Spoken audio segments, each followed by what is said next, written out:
అయితే ఇక్కడ విషయం ఏంటంటే మిత్రులారా, యూట్యూబ్ ఛానళ్ళ వల్లనే ఓడిపోయాం, యూట్యూబ్ ఛానళ్ళ అడ్డగోలు ప్రచారం వల్లనే ఓడిపోయామని చెప్పేసి కేటీఆర్ అన్నాడు కదా. ఒక్కసారి దాని గురించి మాట్లాడే ప్రయత్నం చేస్తాం మిత్రులారా. ఇక్కడ మనకు ప్రధానంగా 3 మాధ్యమాలు ఉన్నాయి. ఒకటి పత్రికలు, రెండోది శాటిలైట్ మీడియా, మూడోది డిజిటల్ మీడియా. అంటే డిజిటల్ మీడియాలో ఇక అన్నీ వస్తాయి ఇలా. సో ఇక్కడ ప్రధానంగా డిజిటల్ మీడియా, ప్రస్తుత యుగం అంతా కూడా డిజిటల్ యుగం కాబట్టి ఈ డిజిటల్ మీడియా రంగంలో ఈరోజు ఎవరిని కూడా అదుపు చేసే పరిస్థితి లేదు. ఈరోజు పత్రికలు, ఇక నమస్తే తెలంగాణ మొదలుపెట్టుకుంటే ఇక అన్ని పత్రికలు, ఆ పత్రికల పేరు కూడా నేను చెప్పదలుచుకునే వాస్తవంగా అన్ని పత్రికలు కూడా ఈరోజు బీఆర్ఎస్ ఫోల్డ్లో ఉన్నాయి, ఒక 1 or 2 తప్ప. ఈ శాటిలైట్ కూడా ప్రధానమైనటువంటి ఛానల్ అన్నీ కూడా బీఆర్ఎస్ ఫోల్డ్లోనే ఉన్నాయి. సో ఇక్కడ ప్రజలకు ఆప్షన్ ఏమున్నది, ప్రజలకు నిజాయితీగా నిక్కచ్చిగా కొట్లాడేటువంటి ఒక వేదిక కావాలి కాబట్టి వాటిలో ముఖ్యంగా యూట్యూబ్ ఛానల్స్ ఏవైతే ఉన్నాయో వీటిని ఈరోజు ప్రధానంగా ప్రజలు నమ్మిండ్రు. ఎందుకంటే యూట్యూబ్ ఛానల్లో ప్రధానంగా వీళ్ళు నిజాలు వివరిస్తారు, రాజకీయాల్లో ఏం జరుగుతున్నాయి, ఈరోజు అధికార పక్షాన్ని ఏ విధంగా వీళ్ళు వాళ్ళ తప్పులు ఎత్తి చూపుతున్న కోణంలో యూట్యూబ్ ఛానళ్ళ వైపు ఈరోజు ప్రధానంగా ప్రజలు చూడడం జరిగింది. సో మేమేవైతే ఉన్నాయో, మా యూట్యూబ్ ఛానల్ ఏవైతే ఉన్నాయో, కేసీఆర్ అప్రజాస్వామిక పాలన కావచ్చు, నియంత పాలన కావచ్చు, కుటుంబ పాలన కావచ్చు, ఈ 3 విషయాలతో పాటు కేసీఆర్ కుటుంబ పాలన అంటే కేసీఆర్ నియంత పాలన, ప్రజాస్వామిక పాలనతో పాటు ఇక్కడ ఈ రాష్ట్రంలో ఏవైతే స్కామ్స్ ఉన్నాయో, కాళేశ్వరం కానీ, మిషన్ భగీరథ కానీ, మిషన్ కాకతీయ కానీ, పాలమూరు రంగారెడ్డి కానీ, దళిత బంధు కానీ, ఇలా చెప్పుకుంటూ పోతే వందలాది స్కీమ్స్లలో జరిగినటువంటి లోపాలను ఈరోజు పెద్ద ఎత్తున ప్రజలకు వివరించేటువంటి ప్రయత్నం చేసినాం.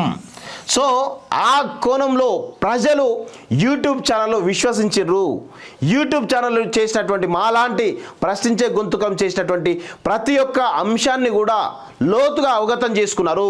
అవును నిజమే, వీళ్ళు చెప్తున్నది నిజమే, వీళ్ళు కేసీఆర్ పాలన లోపాలు ఎత్తి చూపుతున్నారు, ఇక్కడ అప్రజాస్వామిక పాలన ఉంది, ఇక్కడ ఎమ్మెల్యేలకు కానీ మంత్రులకు కానీ స్వేచ్ఛ లేదు, ఇక్కడ అన్ని రకాల స్కీమ్స్లో దళిత బంధు కానీ, రైతు బంధు కానీ, ఈరోజు మిషన్ కాకతీయ కానీ, కాళేశ్వరం కానీ, మిషన్ భగీరథ కానీ, కేజీ టు పీజీ విద్య కానీ, వైద్య రంగం కానీ, విద్యారంగం కానీ, ఇలా చెప్పుకుంటూ పోతే అన్ని రంగాలలో ఈరోజు తెలంగాణ పెద్ద ఎత్తున వీళ్ళు అవలంబిస్తున్న విధానాల వల్ల వెనుకబడి ఉంది.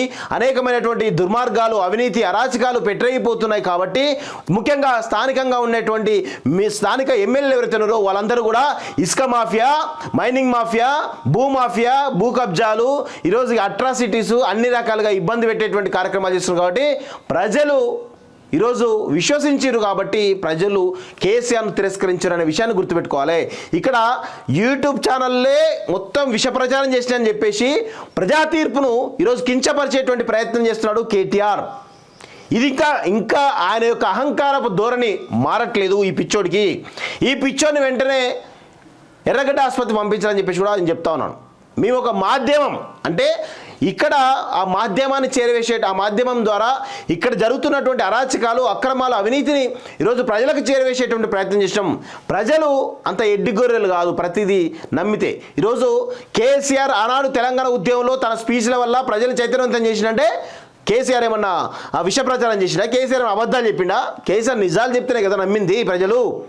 తెలంగాణకు జరిగిన అన్యాయాన్ని కేసీఆర్ చెప్పిండు, కోదండరాం గారు చెప్పారు, ఉద్యమ నాయకులందరూ కూడా చెప్పారు కాబట్టి ప్రజలు నమ్మిరు. కాబట్టి ఈ నాయకుల వెంట, జేఏసీ వెంట ప్రజలు కదిలింది కాబట్టి తెలంగాణ వచ్చింది. రాజకీయ ప్రక్రియలో భాగంగా ఈరోజు మీరు రాజకీయ పార్టీగా ఉన్నారు కాబట్టి ప్రజలు అధికారం ఇవ్వడం జరిగింది. ఈరోజు అదే మేము చేసినాం. యూట్యూబ్ ఛానల్ కూడా ప్రతి అంశాన్ని కూడా ప్రజల్లోకి తీసుకెళ్ళి వాళ్ళ ఒపీనియన్ చేసుకునే ప్రయత్నం చేసినప్పుడు ఖచ్చితంగా ప్రజలు నిర్ద్వందంగా కేసీఆర్ అప్రజాస్వామిక పాలనను తిరస్కరించారు. కాబట్టి ఇక్కడ ఒక ప్రజాస్వామిక పాలన ప్రస్తుతం రావడం జరిగింది. కానీ ఈరోజు యూట్యూబ్ ఛానల్ దుష్ప్రచారం చేస్తుంటూ మాట్లాడుతున్నారు కదా, గుర్తుపెట్టుకో కేటీఆర్, నిన్ను ఎర్రగడ్డ పిచ్చాసుపత్రికి పంపించే వరకు కూడా నిన్ను వదిలే ప్రసక్తి లేదనే విషయం కూడా గుర్తుపెట్టుకో తమ్ముడు. ఒళ్ళు దగ్గర పెట్టుకొని మాట్లాడాలి. ఇది మొత్తానికైతే కేటీఆర్కి సంబంధించినటువంటి పిచ్చి ప్రేలాపనల పైన ఒక కథనం.